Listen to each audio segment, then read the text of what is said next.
Oke guys, welcome back to Crypto Indonesia bersama gue Toshi, di mana kita akan membahas segala sesuatu yang berhubungan dengan cryptocurrency dan blockchain.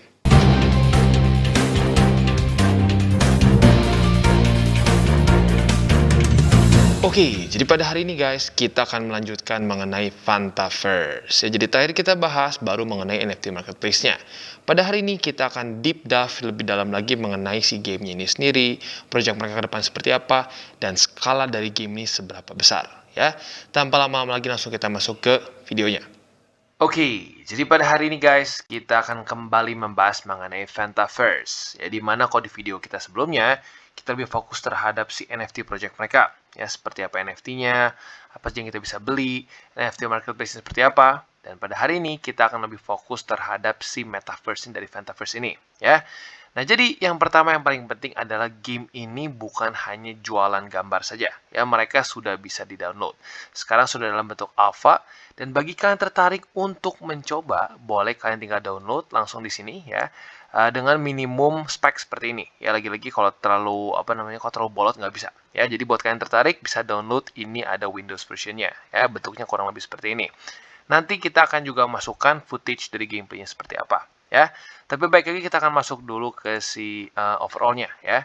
Jadi seperti yang kita bisa lihat dan sudah kita bahas sebelumnya ya. Jadi Fantaverse ini adalah Oasis inspired metaverse. Nah, Oasis ini adalah satu dunia yang mungkin masuknya sekarang ke metaverse ya. Metaverse yang ada di satu film Ready Player One. Itu adalah satu game yang bisa dibilang cukup menggambarkan experience metaverse yang sudah luar biasa advance ya. Nah, kalau kita lihat di sini, Fantaverse bertujuan ya ingin menjadi seperti Oasis ya, tetapi perbedaannya apa? Kalau Oasis itu masih dia semua servernya masih centralized ya. Nah, kalau Fantaverse ini mereka ingin menjadikan ini benar-benar decentralized ya. Dan lagi-lagi bentuk itemnya adalah NFT ya. Nah, jadi kurang lebih seperti itu, kita akan bahas lebih dalam. Sekarang ini tepatnya sudah Fantaverse Alpha version 0.32. Ya, jadi bisa dibilang ini nggak apa ya, ya karena gini, jujur cukup sering ya project-project Metaverse ini, apalagi Metaverse Play to Earn, itu banyak sekali yang hanya kesan jualan gambar, dan saat sudah dimainkan, gamenya jujurnya nggak terlalu bagus. Ya, atau kayak ya graphically not very pleasing. Nah, yang unik dari Fantaverse ini adalah, ini kita bisa lihat sekilas nih, seperti apa kurang lebih ya. Jadi, dia nggak ngasal gitu, buatnya benar-benar menarik, dan tentunya nanti semakin dia berkembang, akan semakin bagus lagi. Ya. Jadi, pertama, sebelum kita masuk lebih dalam lagi, mungkin kita akan masukkan dulu gameplay dari Fantaverse ini. Ya, tanpa lama lagi, langsung kita masuk ke gameplaynya.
Oke, jadi itu dia tadi gameplay dari Fantaverse. Overall, kita bisa lihat bahwa lagi-lagi Fantaverse ini cukup menarik dalam membuat gamenya, ya. Karena gini, gua tahu beberapa dari kalian mungkin sudah cukup bosan melihat game-game Metaverse yang mirip-mirip satu dengan lainnya, ya. Mirip-mirip, terus mungkin secara gameplay juga nggak terlalu menarik, kadang-kadang cuma dua dimensi, dan lebih seringnya bermain seperti game-game klasik, ya, seperti game-game Final Fantasy yang RPG yang gantian serang, ya. Itu mungkin sekarang udah nggak terlalu banyak yang suka, ya. Maka dari itu Metaverse yang bentuknya seperti Fantaverse ini menarik, ya, karena lagi-lagi tujuan mereka seperti ya bisa dibilang ujungnya gitu ya, seperti Oasis dari Ready Player One. Nah, kalau sampai itu benar-benar terjadi, that's really cool. Dan mungkin PR selanjutnya buat Fantaverse adalah mereka bisa mendapatkan IP atau intellectual property dari berbagai macam game-game dan film-film yang mungkin itu bisa membuat orang-orang stick di Fantaverse, ya. Dan seperti biasa, karena ini adalah bentuknya play to earn, maka akan ada elemen-elemen juga yang mungkin biasa kita lihat dalam game-game play to earn. Yang pertama ada PvE. Nah, PvE ini simpelnya adalah kita melawan AI. Ya, kita melawan AI, tujuannya ya biasanya kita ini ada misi-misi yang kita bisa accomplish dan kita akan mendapatkan poin. Nah, poin itu nanti kita bisa tukarkan dengan item dan lain-lain. Nah, di sini ada dua, ada misi dan ada boss raids. Nah, kalau misi ini ya mungkin lebih simple lah ya, seperti kita main single player, ya kita main sendirian dan kita bisa mendapatkan poin kalau kita selesaikan misi kita. Nah, selanjutnya ada boss raids. Nah, boss raids ini kita seperti melawan satu AI yang mungkin biasanya lebih kuat ya daripada yang biasanya. Nah, di mana kita bisa team up dengan teman-teman kita di online dan kita sama-sama bisa menghancurkan si boss ini, ya. Dan biasanya kita akan ada poin nanti dibagi-bagi dalam si tim tersebut, ya. Selanjutnya ada PvP. Nah, PvP ini bedanya apa sama PvE? Kalau PvE ini seringkali ya melawan AI, kalau PvP ini kita bisa melawan player lain. Ya, jadi bukan melawan robot. Ya, di sini akan ada beberapa mode, ada yang MOBA, ya, ada battle mode, lalu juga ada ini PvP, ini untuk antara player lawan player, dan juga di sini ada large scale battlefield. Nah, ini kemungkinan besar ada mirip-mirip seperti ini mungkin ya, seperti PUBG lah kesannya ya. Nah, selanjutnya di sini juga kita akan ada ranking dan season battles, di mana kita bisa move up ranks dan juga get awarded di sini ya. Dan di sini tentunya ada berbagai macam ranking, ada 7, ada bronze, silver, gold, platinum, diamond, star, dan creation. Nah, di sini tentunya semakin sering kita menang, ya semakin besar juga reward kita, ya otomatis itu akan terus mengikuti dengan cara kita bermain. Ya, semakin kita sering menang, ya akan semakin tinggi juga poin kita. Ya. Dan selanjutnya yang unik juga di sini akan ada customized gameplay, di mana kita bisa make our own games. Ya, jadi as part of the ecology dari si Fantaverse ini sendiri, komunitas ini bisa menjadi developer juga, ya. Di mana di sini kita bisa mempublish game kita lewat Fantaverse dan akan juga mereceive support dari corresponding EcoFund, ya. Jadi kurang lebih seperti itu. Dan itu dia gambarnya nanti yang kita bisa lakukan di dalam Fantaverse. Oke, dan selanjutnya kita bisa lihat planets. Ya, jadi Fantaverse ini cukup ambisius sejujurnya di bagian sini, ya. Di mana rencananya mereka akan ada 480 planet dalam universe Fantaverse, ya. Di mana di sini akan planet ini fix dan merepresent resources yang nggak bisa digantikan. Ya, jadi ini gue curigain nanti akan bentuk blockchain, jadi udah dimasukin nggak akan bisa diubah lagi, ya. Nah, di sini ada 4 jenis planet. Yang pertama ada Genesis, lalu ada Core, ada Resource, dan Life. Nah, di sini tentunya karakteristik planetnya berbeda-beda. Dan setiap satu planetnya berisi 3-7 kota. Jadi kalian hitung sendiri ya, ada berapa ratus kota yang bisa kita kunjungi nanti kalau sudah selesai semua. Ya, kalau menurut gue lagi-lagi ini nggak akan sekali jadi. Ya, mereka akan pelan-pelan buatnya satu persatu. Nah, jadi yang pertama kita akan lihat di sini ada Genesis Planets. Nah, di mana Genesis Planets ini adalah the center of Fantaverse Universe, ya, di mana semua kegiatan utama terjadi di Genesis Planets. Yang kedua ada Life Planets. Nah, Life Planets ini adalah di mana characters dan races dibuat, ya, atau ini tepatnya mungkin seperti tempat kita nge-breed lah, nge-breed NFT, ya, karakter dan lain-lain. Selanjutnya ada Core Planets. Nah, Core Planets ini adalah tempat berkumpulnya mid-level characters. Jadi mungkin ya, yang mungkin high level nanti akan di Genesis Planets, ya.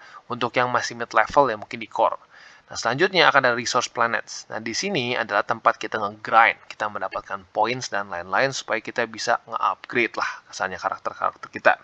Jadi lagi-lagi, secara konsep cukup menarik dan bisa dibilang kalau ini benar-benar bisa seperti seperti apa namanya Oasis, ini luar biasa ya. Apalagi satu lagi, kalau sampai dia bisa obtain berbagai macam IP dari ya apa misalnya mungkin dari Disney lah, lalu dari mungkin beberapa film dan lain-lain, ini bisa luar biasa besar ya. Selanjutnya kita akan lihat dulu di sini sudah ada beberapa Genesis Planets. Yang pertama ada Meta Earth. Nah, ini adalah bisa dibilang ya cukup mendekati seperti ya dunia kita ya seperti apa namanya bumi, tetapi lebih modern lah ya seperti di masa depan. Dan lagi-lagi ini bisa kita explore dengan cara kita mendownload si game ini ya walaupun lagi-lagi masih dalam alpha version ya. Dan yang kedua ini ada Dust Planet. Nah, Dust Planet ini mungkin apa ya kelihatannya sedikit kayak ini ya sedikit kayak Mars ya tapi lagi-lagi ini masih masuknya tuh ke dalam Genesis Class Planets ya jadi lagi-lagi buat kalian yang tertarik untuk nge-explore bisa kalian explore di sini. Kalau kita lihat di sini ada Neon City di Dust Planet dan untuk di Meta Earth ada Metacore City. Nah Metacore City ini harusnya seperti yang tadi di gameplay ya lagi-lagi buat kalian yang tertarik bisa download sekarang dan pastikan kalian cukup untuk minimum requirement untuk sistemnya ya jadi kurang lebih seperti itu. Dan kita lanjut lagi di sini ya tentunya ada lands dan buildings yang kita bisa miliki. Nah kalau kalian tertarik ya untuk lebih detailnya bisa nanti masuk ke YouTube official dari Fantaverse. Nanti gue akan taruh di bawah ya di mana di situ ada tutorial buat kita ngebangun properti kita ya dan cukup unik ya seperti kerasnya kayak sedikit kayak main Sims ya The Sims dimana kita bisa apa namanya kita membangun satu villa kita, bisa style tertentu, dalamnya kita bisa oprek-oprek, ya. Jadi lagi-lagi di sini juga ada seperti kita investing property juga, ya. Dan yang uniknya nanti tanahnya ini akan bisa langsung ke connect ke wallet kita, ya. Jadi that's really cool. Oke, jadi kurang lebih seperti itu. Dan selanjutnya juga di sini ada exploration, di mana player bisa mengeksplor Fantaverse Universe dari 3D perspektif. Lagi-lagi, ya. Cukup banyak game-game metaverse yang kalau di gameplaynya sih kayak keren gitu ya atau di trailernya kayak keren tapi saat dimainkan seringkali ya terlalu simple dan terlalu mirip antara satu dan lain dan biasanya lebih ke 2D RPG yang saling serang gantian ya dan di sini kita bisa lihat ada berbagai macam hal yang kita explore nih kita bisa nanti ada transportation tools ya dimana kita bisa mungkin punya apa ya mungkin bisa bentuknya seperti motor dan lain-lain kali ya yang bisa kita pakai untuk mengeksplor dunia Fantaverse. Di sini juga kita bisa mengupgrade karakter kita. Dan di sini juga kita ada event-event ya seperti ada konser dan ball games. Jadi lagi-lagi benar-benar kalau kita lihat dari si ininya ya dari penjelasan mereka targetnya benar-benar seperti Oasis. Dimana mungkin di tujuan terakhirnya pun mereka akan benar-benar menjadi VR. Kita bisa benar-benar menggerakkan karakternya dengan tangan kita dan badan kita secara langsung ya. Jadi kurang lebih seperti itu. Dan di sini juga ada beberapa AI NPC-nya yang bisa kita lihat ya. Dan buat lo yang pengen lihat detailnya sekali lagi gua sarankan untuk masuk ke YouTube official mereka yang ada di bawah nanti ya. Gua taruh di linknya ya. Jadi kurang lebih seperti itu ya untuk Fantaverse secara dari overall project mereka ya. Bisa dibilang cukup ambisius dan lagi-lagi apa namanya semoga saja dengan banyaknya planets ini mereka tidak akan jadi pusing sendiri ya kalau gue saranin sih lebih baik fokus lo di beberapa planets ya pelan-pelan nanti mungkin dengan bantuan dari komunitasnya ini sendiri pun bisa mereka membuat planet-planet lain yang mungkin lebih menarik lagi ya. Oke, jadi itu dia kurang lebih gambaran dari Fantaverse secara dari gameplay dia dan lebih ke mungkin story juga. Ya walaupun kalau dibilang sih story lebih ke apa ya, tergantung kita sendiri mau buatnya seperti apa. Tapi ya, intinya satu hal yang cukup menonjol dari Fantaverse.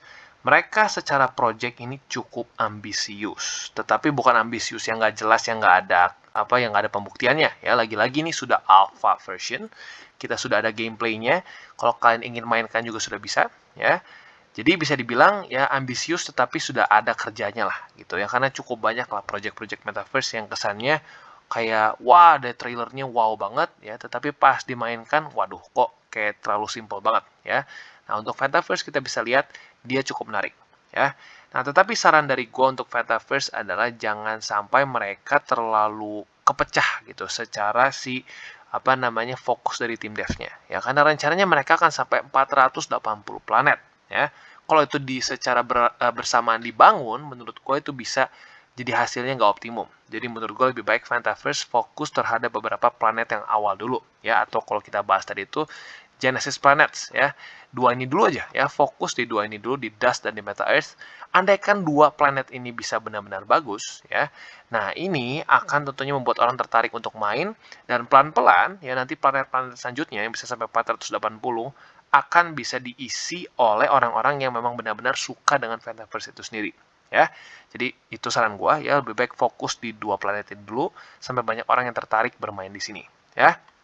Dan selanjutnya, ya lagi-lagi seperti yang gue sudah katakan sebelumnya, ya, satu hal yang super penting adalah Fantaverse ini kalau mau sampai benar-benar skalanya seperti Oasis, ya, ya seperti dari The Player One, menjadi sangat penting adalah mereka harus banyak kerjasama dengan berbagai pemilik IP, ya. Contohnya mungkin salah satu yang paling kalau mau sekali hajar banyak tuh ya dengan Disney, ya. Karena lagi-lagi yang membuat Oasis itu sangat menarik adalah item-itemnya itu seringkali adalah item-item yang mungkin ikonik ya, seperti kalau kayak di gamenya itu mungkin ada ya misalnya apa namanya pulse rifle dari film Aliens gitu ya, lalu kita juga mungkin bisa punya mobilnya kayak Mario Kart gitu ya, dan macam-macam lagi.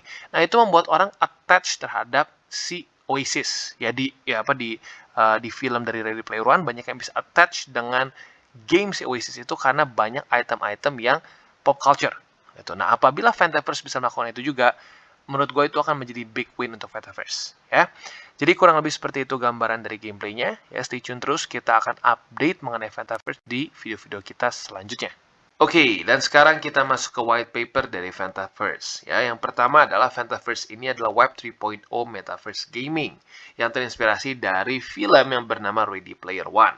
Nah, tentunya bagi kalian yang terus stay tune di TCI tahu bahwa pertama kali gue bahas mengenai Metaverse, itu literally langsung mengenai Ready Player One.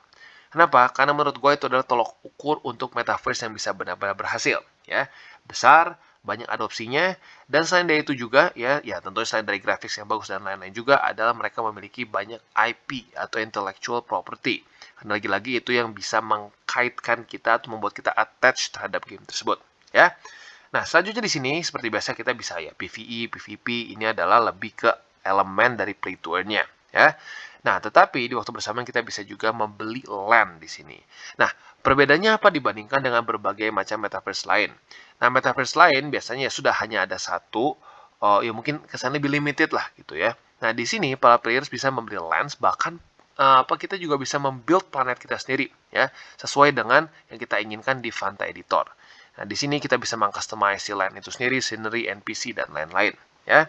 Dan selanjutnya yang penting juga, Fantaverse ini ternyata mensupport multiple platform. Ya, PC, mobile, browser, dan ini kayaknya VR ya, VR glasses lah kurang lebih. Ya. Nah, ini penting. Kenapa? Karena kalau dia hanya ada di PC saja, dan kalau berat secara si spec requirement-nya, maka ini akan cenderung sulit. Ya. Nah, dengan dia ada mau expand juga ke mobile, ini sangat bagus menurut gua. Ya.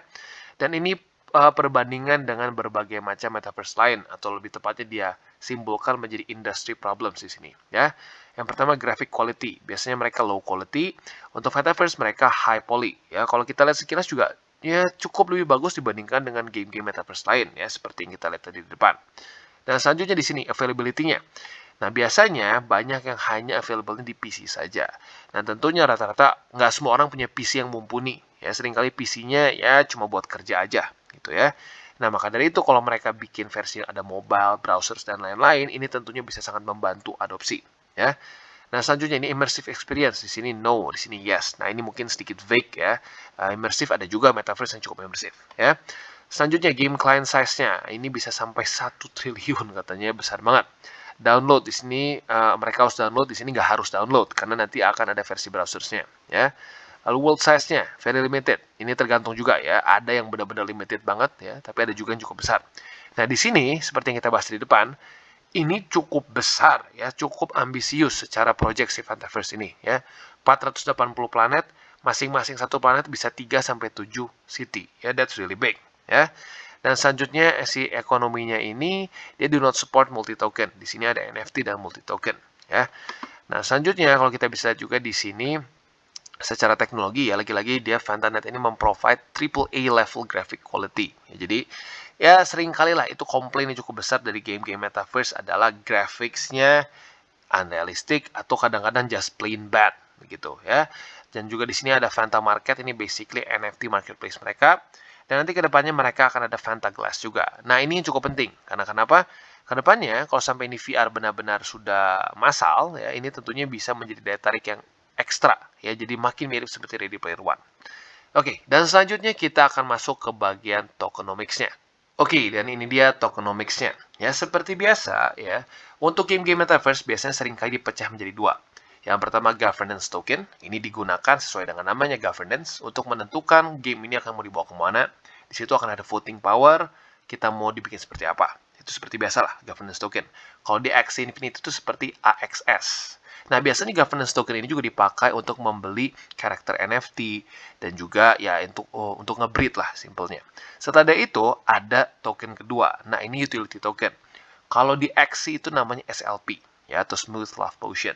Nah, di SLP ini tujuannya untuk mengupgrade, memberi new equipment dan mengenerate ya kesannya rewardnya pun dengan si SLP ini ya. Nah, jadi kurang lebih seperti itu cara kerjanya dibagi menjadi dua. Dan mungkin PR terbesarnya adalah jangan sampai terjadi seperti SLP lagi, ya, di mana si utility tokennya ini jadi ya seperti kesannya dimanipulasi, jadi pom-pom sampai akhirnya dropnya juga cukup ekstrim, ya. Jadi lagi-lagi ini PR untuk si Fantaverse, ya. Jadi kurang lebih seperti itu, quite simple, sebenarnya bisa dibilang secara tokenomics-nya cukup mirip dengan berbagai macam metaverse lainnya, ya. Jadi kurang lebih seperti itu, dan sekarang kita akan masuk ke bagian roadmap-nya, kita langsung klik aja ya. Jadi kita bisa lihat dia itu sebenarnya launch dari 2020 ya. Konsepnya udah dari 2020 dan dia bahkan Fantaswap-nya ini sudah di-develop sejak April 2020, berarti sudah cukup lama ya. Dia sekarang sudah sampai tahap di sini ya, berarti sudah cukup panjang waktunya, sudah basically 2 tahun lebih si project ini. Dan dia rencananya di Juni 2022 akan membuat satu Fantaverse Cloud Game Server dan public beta testing. Ya, lagi-lagi sekarang masih alpha dan sekarang menuju beta. Jadi bisa dibilang lagi-lagi untuk si Fantaverse ini cukup cepat ya perkembangannya, dan bisa dibilang cukup jelas gitu, karena seringkali ada project-project Metaverse gitu yang cepat banget. Baru 2021 baru idenya ada, tiba-tiba udah keluar gamenya. Tapi pas dicoba gamenya seringkali lackluster gitu ya, dan nggak terlalu menarik. Paling kita main sekali 2 kali udahnya bosen. Nah, di sini bisa dibilang ambisi mereka cukup besar ya. Tinggal kita lihat apakah eksekusinya akan bagus atau tidak ya. Kita lanjut lagi. Dan mereka rencana untuk ada debut juga untuk Fantaverse PvP dan PvE ini juga di Juni. Akan launch juga Metaverse Competition, itu juga di Juni. Dan juga ada Fantaverse Hub. Nah, ini mobile sama PC version ya. Jadi ternyata udah dekat ya, Juni ini rencananya mereka akan keluar mobile atau PC versionnya. Tapi lagi-lagi kemungkinan besar masih alpha atau beta. Dan bahkan kalau kita lihat di sini di Juli mereka akan ada rencana untuk launch MR Fanta Glass ya. Jadi seperti VR lah simpelnya ya. Dan juga akan ada launch Fantanet dan macam-macam lagi. Jadi bisa dibilang dia cukup detail ya. Dan si roadmap-nya ini bisa dibilang per bulannya jelas. Ya biasa kan kalau roadmap itu kan per kuartal. Nah, seringkali ya apalagi kalau game-game metaverse yang mungkin lebih ke apa ya? Lebih ke cuma cari hype doang ya, seringkali mereka nggak membuat roadmap yang detail seperti ini. Mereka lebih ke ya kuartal 1 rencananya begini, dan ujung-ujungnya cuma listing lagi, listing lagi, listing lagi, listing lagi. Tapi di sini kita bisa lihat banyaknya si Fantaverse ini lebih ke technical updates gitu, and that's good menurut gua. Ya, jadi kalau kita lihat sekilas di roadmapnya, mereka memang tujuannya benar-benar ingin membuat game yang banyak orang pengen main. Itu bukan hanya sekedar mencari pom-pom di si token yang mereka buat saja. Ya, jadi kurang lebih seperti itu untuk white paper dari Fantaverse. Oke, jadi kesimpulannya kita bisa lihat Fantaverse ini cukup serius dalam membuat metaverse-nya. Ya, jadi nggak cuma asal, karena jujur cukup banyak ya game-game metaverse play to earn yang kesannya hanya cash in dalam hype si metaverse ini sendiri. Ya, seringkali project-projectnya mirip-mirip, gameplaynya mirip-mirip, dan basically semuanya bland rasanya ya. Nah, tapi untuk Fantaverse ini kita bisa lihat dia cukup serius membuatnya, dan bahkan bisa dibilang secara skala ini mungkin yang terbesar yang gue tahu ya. Rencananya mereka bisa sampai 400 planet lebih, dan per satu planetnya bisa 3-7 kota, which is really big. Ya, jadi lagi-lagi secara skala besar, tinggal kita lihat eksekusinya. Apabila bagus, dan lagi-lagi, kalau sampai dia bisa obtain berbagai macam IP atau intellectual property dari berbagai macam games dan pop culture lain, menurut gue ini literally bisa menjadi Ready Player One atau Oasis, ya. Jadi buat lo yang terus penasaran, bisa lihat semuanya, untuk detail-detailnya lo bisa lihat dan follow semua sosial media mereka. Dan buat kalian yang belum nonton DCWT atau Daily Charting with Toshi, bisa klik di sini, di mana kita akan daily chart your favorite cryptocurrencies. Dan buat lo yang mungkin masih bingung cara baca chart, candles, dan hal-hal mendasar lain, bisa juga klik di sini ada tutorials with Toshi. Dan buat lo yang mungkin belum punya akun di Bybit, di Huobi, di Maxi, dan banyak lagi, ya, bisa cek link referral kita di bawah dan mulai trade. Dan jangan lupa juga untuk join Telegram grup kita, di mana kita bisa ngobrol-ngobrol santai mengenai dunia cryptocurrency secara dua arah. So jangan lupa untuk like, subscribe, click the bell icon, and see you on the next video.